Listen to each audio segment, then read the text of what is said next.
Olá, pessoal, sejam muito bem-vindos ao segundo episódio do Conversando na Íntegra, o podcast da Íntegra Medicina do Bem Viver. Eu sou a doutora Bárbara, CEO da Íntegra, e aqui a gente fala de saúde com um jeito diferente, com leveza, seriedade, verdade, respeito e principalmente sem tabu. E antes da gente mergulhar no próximo tema, aproveita aqui e segue a gente no Instagram, @integra.bemviver, Spotify e nosso canal do YouTube, Conversando na Íntegra.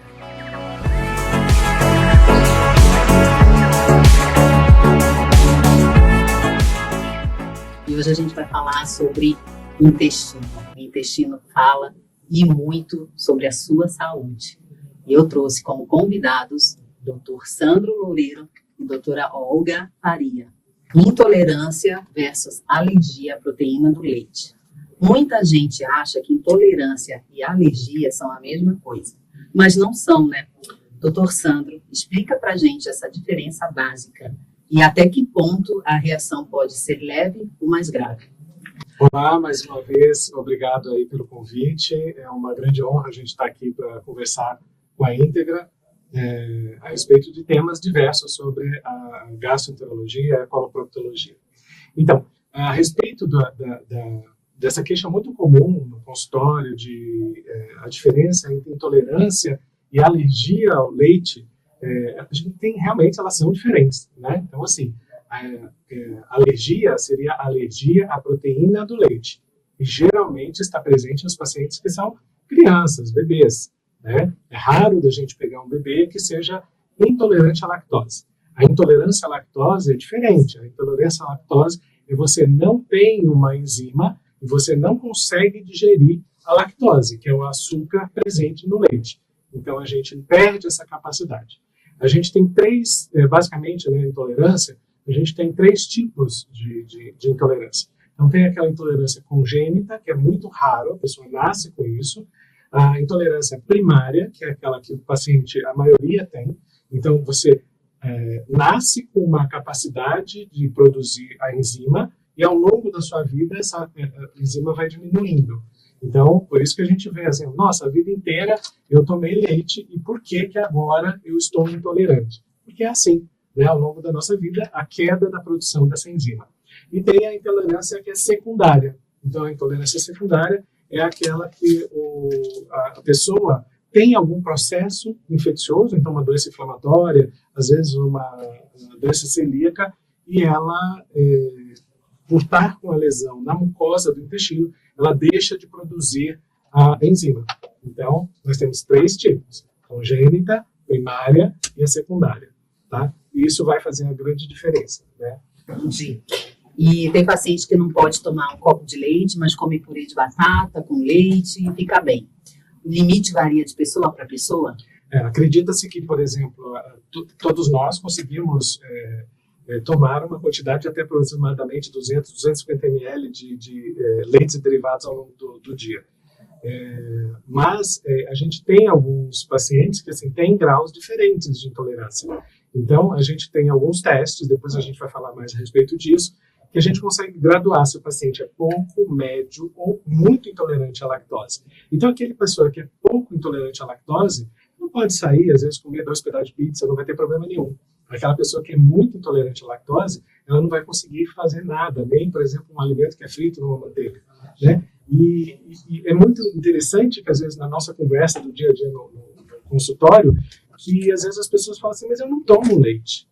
Só que ele não toma a bebida, né? Talvez ele, às vezes, não perceba que muitos alimentos têm leite derivados e às vezes, ele está consumindo, assim, todos os dias. E esse é o grande exemplo que eu falo. Às vezes, a paciente que vai lá e fala, mas eu como purê de batata. Ué, na grande maioria das vezes, purê de batata vai manteiga, vai leite, vai creme de leite, e isso, às vezes, já é o suficiente para o paciente ter muito desconforto.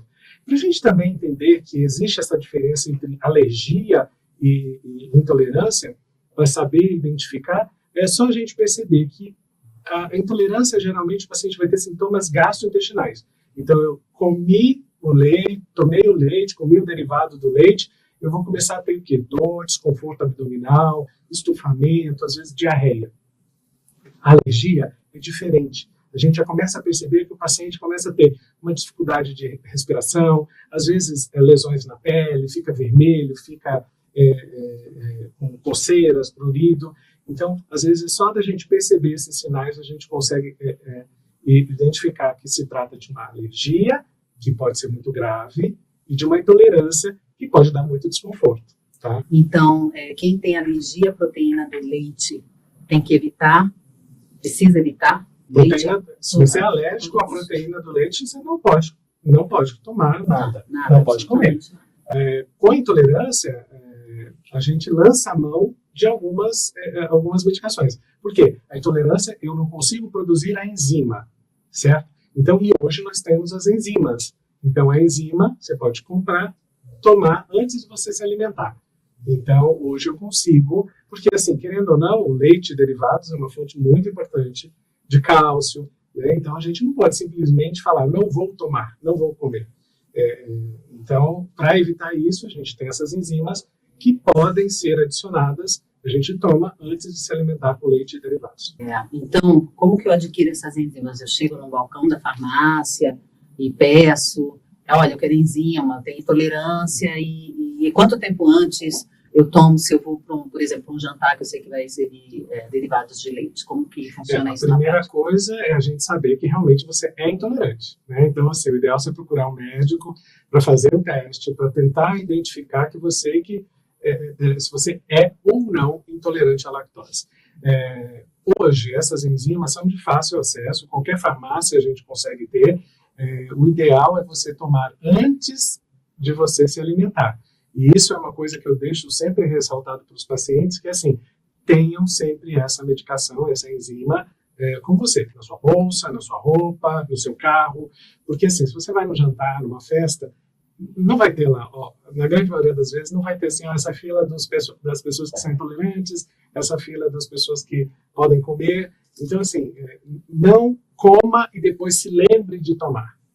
Antes de se alimentar, tome a enzima, porque vai realmente melhorar muito a sua qualidade de vida. Muito bom, muito bom. Vamos lá. Autodiagnóstico e o perigo da moda dos sem lactose. E aí vem o clássico, o autodiagnóstico. Todo mundo acha que tem intolerância, corta o leite, muda a dieta, e às vezes nem era isso. Doutora Olga, por que isso é tão comum e como é feito o diagnóstico certo? Eu acho que a moda é complicado, realmente. Para você ter a certeza, nós temos alguns testes, o mais fidedigno, né, que é o que de fato mostra se você tem intolerância à lactose ou não, é o teste respiratório do hidrogênio expirado, que é esse aparelhinho aqui que a gente tem. Então, o paciente vai fazer uma dieta 24 horas antes, que é uma dieta antifermentativa. Então, basicamente, uma dieta sem glúten, sem lactose. É um pouco restrita, mas é factível, né, de ser realizada ali 24 horas antes. O paciente vai em jejum para o consultório e nós usamos um bocalzinho, né, que depois é jogado fora, e o paciente vai assoprar aqui, primeiro, para a gente ver se ele não está fermentando muito, porque a gente não pode começar o teste. E aí nós fazemos uma dose, com 300 ml de água, nós fazemos uma dose da lactose, né? Então, você só vai tomar essa dose de lactose e a cada meia hora nós vamos medindo, até 3 horas. Então, o teste dura 3 horas. E esse é o teste que nos informa se o paciente é, de fato, intolerante à lactose ou não. O que a gente tem que lembrar é que algumas doenças, principalmente se nós temos alguma inflamação no intestino que está em atividade, nós tendemos a cursar com uma certa intolerância, uma dificuldade de absorver a lactose e o glúten também. Então, a gente não pode colocar no mesmo balaio, né, todo mundo, tem que ser investigado antes.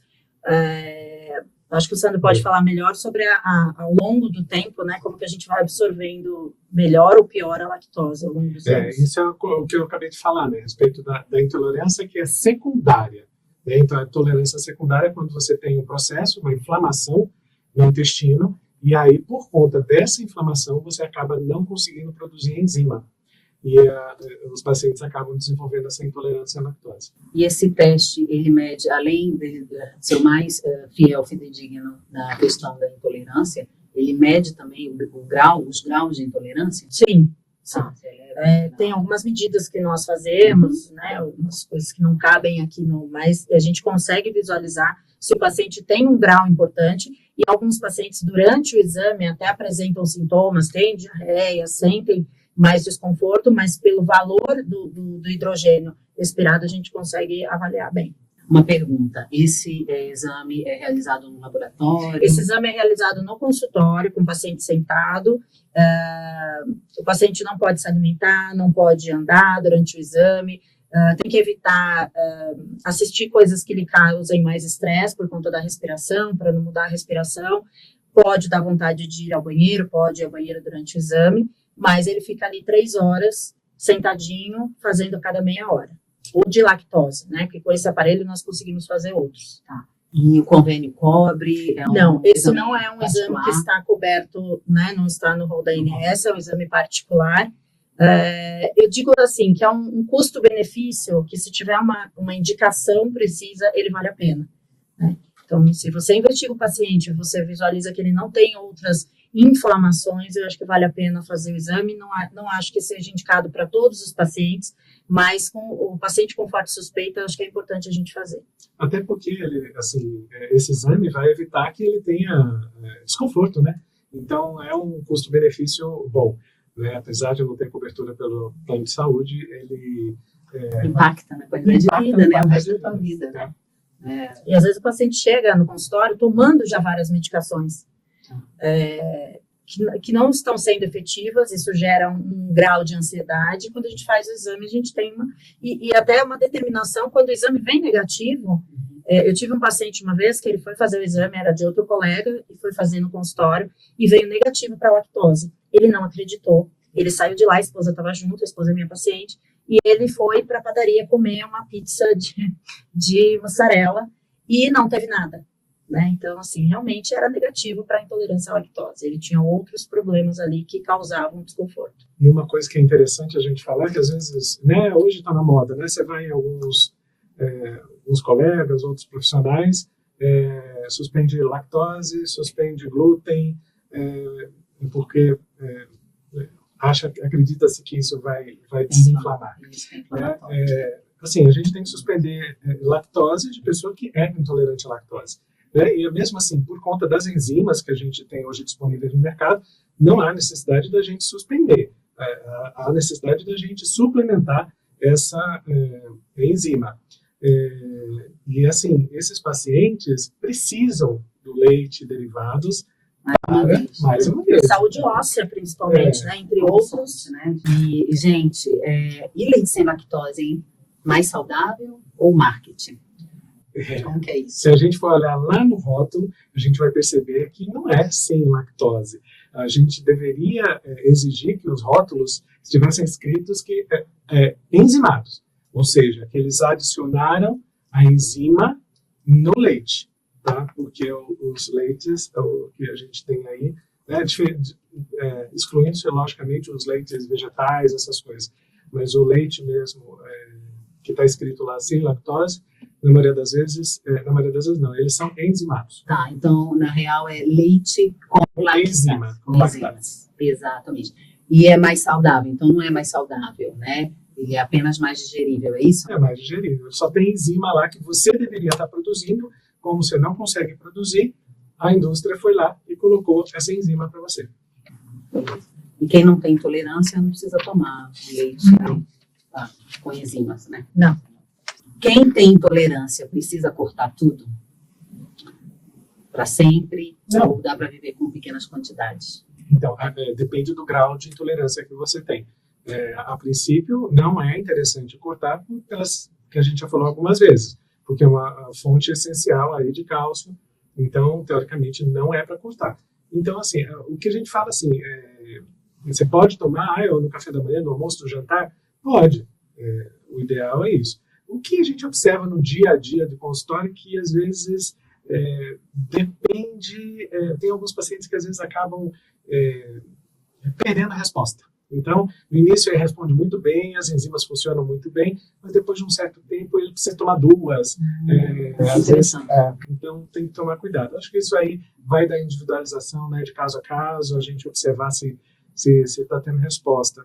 Mas, assim, não é para cortar, não é interessante cortar, é interessante a gente utilizar a enzima para poder conseguir se alimentar adequadamente sem ter desconforto, sem ter dor, Eu estufamento. acho que depende muito também da quantidade de lácteos que você ingere naquela refeição, Sim. né? Porque às vezes você, café da manhã, você vai tomar café com leite, mais iogurte, mais um pedaço de queijo, né? E eu acho que isso às vezes pode sobrecarregar talvez um pouco mais. Aí é muito interessante a gente entender que, assim, quanto mais branco os queijos, mais lactose tem. Então, a gente acha que o queijo branco, a ricota, que é super, mega, ultra saudável, pode ser, mas ela tem muita lactose. Então, para os pacientes que são intolerantes, tem que tomar cuidado. Quanto mais branco, mais lactose. Tá, então para eles melhor mais amarelinho. Aqueles tipo parmesão, aqueles Um pouco mais gordurosos. Gordura. Interessante. Isso nós estamos falando de lactose, né? Não estamos falando se é saudável ou não. Tá. Estamos falando em relação, porque às vezes eles vão para esses queijos mais gordurosos e aí tem outro impacto em outras coisas. Né? Muito bom. Doutora Olga, então tá bom, eu fiz o teste, né? E lactose deu negativo, mas eu continuo tendo sintoma, desconforto, gases após as refeições. O que eu posso pensar que seja mais, qual seria outras possibilidades além da intolerância? Eu acho que uma das possibilidades seria o SIBO, né, o famoso SIBO, né, que está na moda, que é o supercrescimento bacteriano no intestino delgado. Então, nós temos a presença de micro-organismos, principalmente os que são mais bem estudados, que são as bactérias, no organismo todo. No intestino delgado, nós temos uma muito menor quantidade de bactérias. Então, o que se entende é que o que causa o supercrescimento seria um desequilíbrio, que é a desbiose, um desequilíbrio entre bactérias boas e ruins no intestino delgado. Elas aumentam, por difusão, elas chegariam ali no intestino delgado, né? Que é o supercrescimento. Então, a gente usa esse aparelho. Esse aparelho, na verdade, nós usamos para fazer 5 tipos de testes, que é o supercrescimento bacteriano, que é esse aparelhinho aqui. O supercrescimento bacteriano, a intolerância à lactose, a intolerância ao sorbitol, a frutose e o xilitol. Tá? Em geral, nós fazemos, o que a gente faz mais é o de supercrescimento bacteriano e o de lactose. Eu digo que quando eu tenho algum paciente meu, quando chega algum paciente com pedido de teste de supercrescimento bacteriano e o de lactose, nós temos que fazer primeiro de supercrescimento bacteriano. Por quê?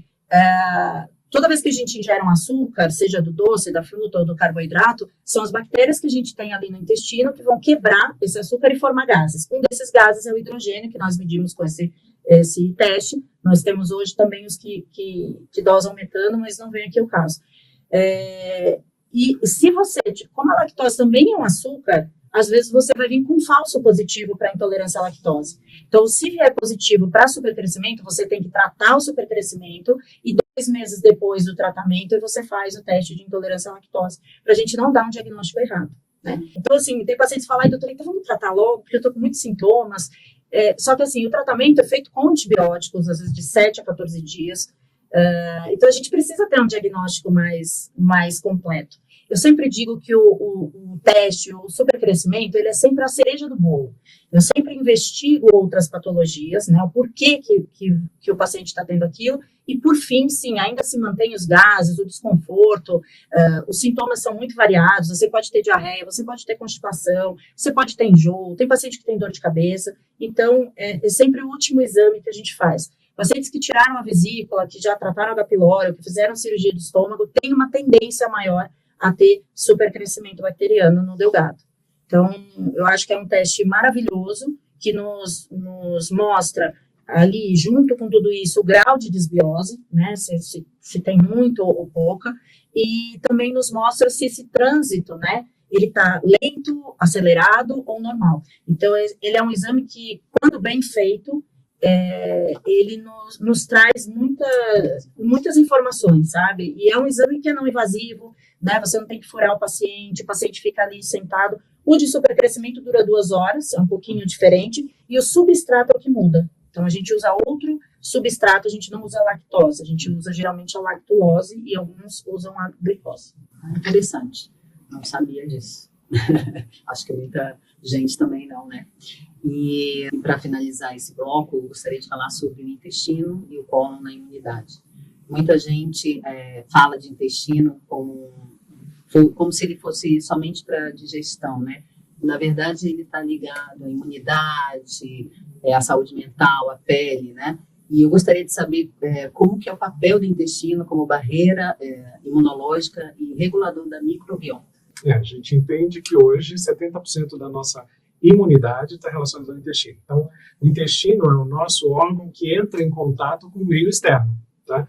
Então, e ele funciona também como uma barreira.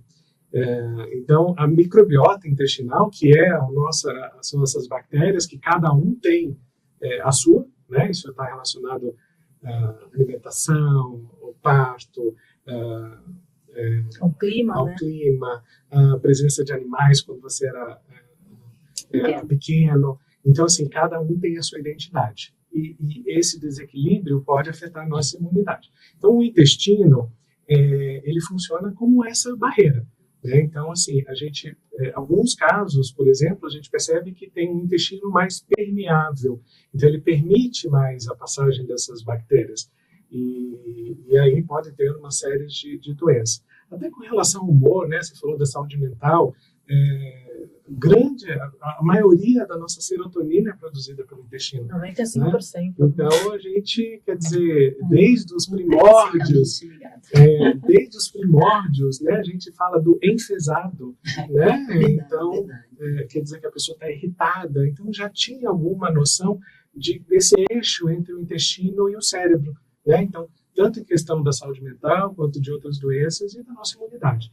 Então, é muito importante, a gente tem que tomar cuidado sempre, tem que estar atento aí para o nosso intestino, porque ele é responsável pela nossa imunidade, né? Grande parte. Muito bom, muito bom. Então, eu estava aqui pensando, né, essa questão que o Sandro falou da permeabilidade, né, as bactérias, né, indivíduo, né, existem indivíduos que têm maior permeabilidade às bactérias, uma tendência à inflamação. Isso poderia atribuir à genética? Sim e não, né? Então, nós sabemos o quê?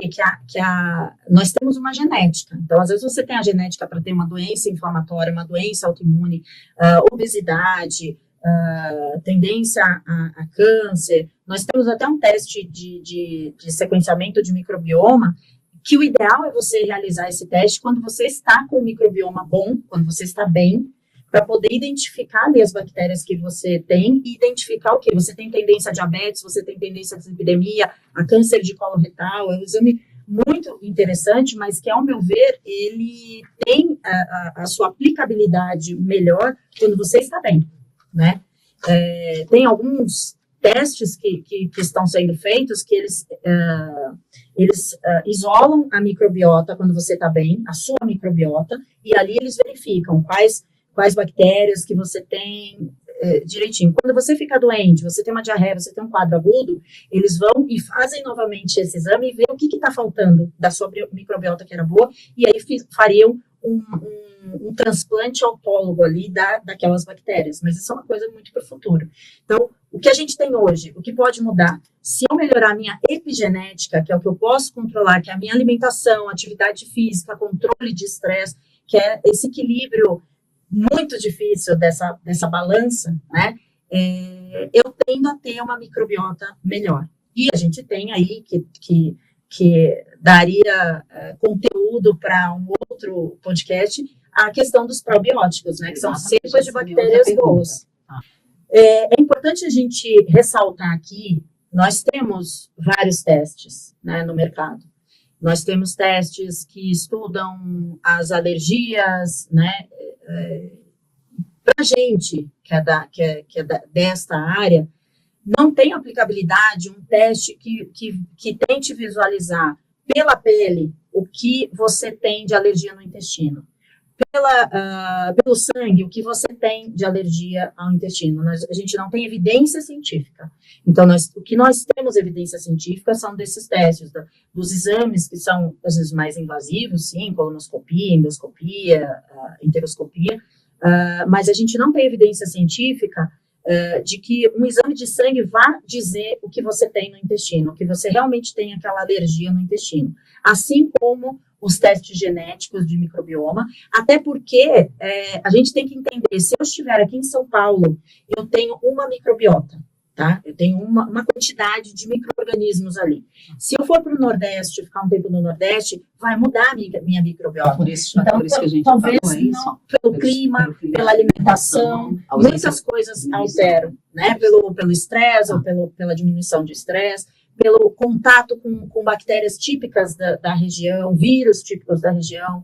Então, isso muda muito. Então, na prática, a gente usa outros elementos para fazer essa diferenciação. A gente sabe, assim, por exemplo, que o cranberry, ele alimenta muito a quermancia, ele aumenta um tipo de bactéria que se chama quermancia, que é a única bactéria que consegue ficar ali nas células de muco e regula o pH do organismo. Então, ele tem uma ação muito benéfica, assim como vários outros alimentos que estão sendo estudados, né? Então, acho que o mais importante é a gente procurar um equilíbrio, procurar colocar ali para o nosso paciente. Os probióticos são cepas de bactérias boas que são excelentes, mas não são para todos os casos. Um paciente com inflamação intestinal em atividade, ele pode se prejudicar pelo uso do probiótico, né? Em contrapartida, em casos de diverticulite, a gente já tem esse episódio de diverticulite, de inflamação de divertículos. Quanto melhor estiver a flora ali dentro do divertículo, menor é a chance dele recidivar, enfim, a gente tem uma aplicabilidade para vários outros sintomas e problemas para o uso do probiótico. Então, eu só queria deixar claro, assim, como a Olga falou, os probióticos são interessantes a gente fazer uso deles, mas não é para todo mundo. E a gente tem que tomar muito cuidado, que a gente observa que as pessoas acabam manipulando muito o probiótico. E, assim, probiótico não deve ser manipulado. Probiótico deve, a indústria farmacêutica tem as cepas diferentes, todas catalogadas, para determinados tipos de doença.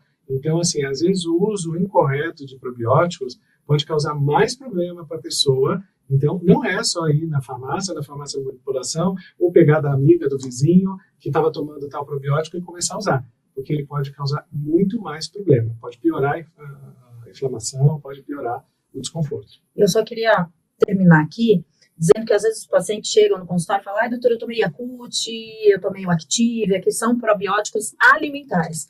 Então, assim, são ruins? Não são ruins. A única questão, às vezes, é o kefir, como é uma cultura de doação, né? Você pode ali ter uma produção de bactérias... Contaminação. Contaminação. Então, eu tenho alguma restrição com a questão do kefir, e também é pouco palatável, né? O sabor, poucas pessoas toleram. Ok, você tem iogurtes que são fermentados com probióticos, tem a kombucha, tem vários aí produtos alimentares fermentados com probióticos, mas eles são probióticos alimentares, não conseguem repovoar o nosso organismo como os probióticos farmacêuticos. Então, isso é importante a gente frisar, que um não substitui o outro. Gente, adorei nosso bate-papo, aprendi muito, espero também que vocês tenham curtido essa conversa e que tenha sido esclarecedor em vários aspectos. E eu gostaria mais uma vez de agradecer, em nome da Íntegra Medicina do Bem Viver, a presença de vocês. Muito obrigada, doutora Olga Faria e doutor Sandro Monteiro. Nós que agradecemos. E é isso aí, gente. Fica com a gente aí no próximo episódio, conversando na Íntegra, nas principais plataformas. Até a próxima.